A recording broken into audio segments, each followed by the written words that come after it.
Hello and welcome to the channel. The economic future of Nigeria looks bleak if the prediction according to the World Bank is anything to go by. The projection by the World Bank is that poverty will continue to be a problem for the country as the economy is just not growing as it should. Subscribe, like, share, and comment. Thank you. World Bank. Nigeria's economic growth too slow to reduce poverty.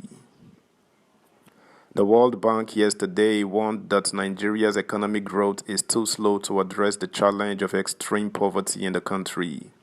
Meanwhile, the bank has retained its economic growth gross domestic product (GDP) forecast of 2.8% for Nigeria in 2023, citing challenges of high inflation, foreign exchange shortages, and shortages of banknotes caused by currency redesign.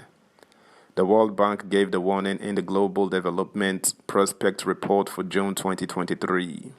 Among other things, the bank downgraded its economic growth forecast for sub-Saharan Africa to 3.2% for 2023 from 3.4% projected in its April World Economic Outlook. It also projected that global economic growth will slow to 2.1% in 2023, with prospects clouded by financial risks. The World Bank stated, after growing 3.1% last year, the global economy is set to slow substantially in 2023 to 2.1% amid continued monetary policy tightening to rein in high inflation before a tepid recovery in 2024 to 2.4%. Growth in sub-Saharan Africa (SSA) continued to decelerate earlier this year owing to various country-specific challenges and heightened external economic headwinds. Growth in the three largest SSA economies, Nigeria, South Africa, and Angola, slowed to 2.8% in 2022 and continued to weaken in the first half of this year. In Angola and Nigeria, SSA's largest oil producers, the growth momentum has stalled amid lower energy prices and stagnant oil production. The post-pandemic rebound in Nigeria's non-oil sector cooled earlier this year because of persistently high inflation, foreign exchange shortages, and shortages of banknotes caused by currency redesign. Growth in SSA is expected to decline further to 3.2% in 2023 before picking up to 3.9% in 2024. The recovery in South Africa is projected to slow to 0.3% this year as widespread power outages weigh heavily on activity and contribute to the persistence of inflation.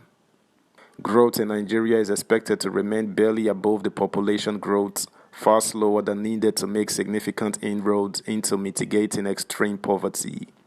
Outlook downgrades, however, extend beyond the major regional economies with elevated cost of living, restraining private consumption, and tighter policies holding back a pickup in investment in many countries. More broadly, worsened domestic vulnerabilities together with tight global financial conditions and weak global growth are expected to keep recoveries subdued. Meanwhile, with limited capacity to raise the prices of their products alongside the intensive use of energy, local manufacturers have yet again raised concerns about their inability to manage energy shocks arising from high energy prices in an inflationary environment. According to the operators, the cost of energy has significantly increased the operational expenses of quoted blue-chip companies by over 50%, a situation that is currently unsettling investors and chopping off a chunk of their returns. Indeed, grid unreliability remains a source of concern to operators who noted that alternative energy should not be the main source of energy if supply from the grid is reliable.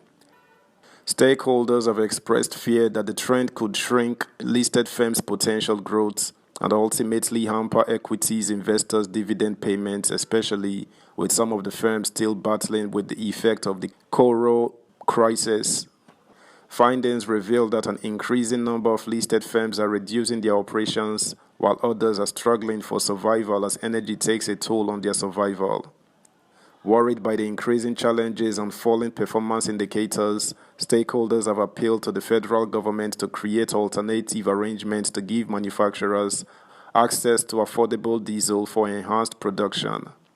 A close look at the listed firms' energy consumption for both 2021 and 2022 financial years showed that firms listed under the industrial goods sector have been compelled to increase their energy budgets. For instance, Dangote Cement plc energy consumption increased from 98.98 billion naira in H1 2021 to 129 billion naira in H1 2022, representing a growth of 31.3% or 13.9 billion. From 113.9 billion naira in 2021, the company's energy just jumped to 133 billion naira last year. Following the high cost of operations, the company's profit after tax, PAT, declined by 10.19% to 172.1 billion naira for the half year 2022, as against the 191.6 billion naira it posted in the comparative period of 2021. It also spent 198.1 billion naira during the third quarter ended September 31st, 2022. Boa Cement plc, another company under the industrial goods subsector, spent 43.6 billion naira on energy in H1 2022, representing an increase of 64.66% over 26.446 billion naira reported in the corresponding period in 2021.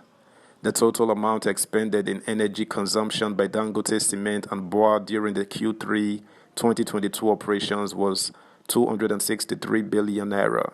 For the consumer goods subsector, Flour Mills plc incurred a total of 25 billion naira in Q3 2022, while Boa Foods also spent 8.2 billion naira. Subscribe, like, share, comment, and please turn the notification bell on. Thank you. Under the healthcare subsector, GlaxoSmithKline plc expended 100 million naira in energy in Q3 2022, while another pharmaceutical firm that craved anonymity said the company's diesel cost skyrocketed between the first half of 2021 and the half year of 2022 by about 220%. We used to buy 33,000 liters of diesel for 7 million naira. Now, we pay as much as 26 million naira, which is a whopping 271% increase. Generally, there is a high energy cost.